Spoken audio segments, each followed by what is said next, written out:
Mais oui, Vincent, j'ai fait quelques kilomètres pour m'éloigner de Nancy, ici à 20 minutes, au château de Lunéville. Et je suis dans l'allée centrale de ce château qu'on appelle aussi le Petit Versailles. Parce qu'il faut savoir que la Lorraine, eh bien, c'était un État souverain indépendant, comme l'était aussi la France avec son royaume et son château à Versailles.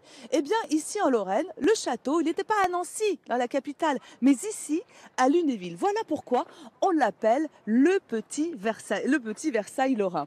Alors, pour parler des ressemblances entre Versailles et Lunéville, je suis en compagnie de Thierry. Bonjour. Bonjour Léa. Alors, le point de départ est déjà le même pour ce qui était à l'époque deux relais de chasse en forme de U. C'est ça, on a la même histoire en fait dans l'édification des deux palais, à Versailles et à Lunéville. Tout part d'un petit relais de chasse construit au début du XVIIe qui va être agrandi progressivement pour devenir un palais. Alors, est-ce que ce sont les mêmes architectes, puisqu'on voit bien que c'est du classicisme à la française, est-ce que ce sont les mêmes architectes qui ont réalisé les deux châteaux?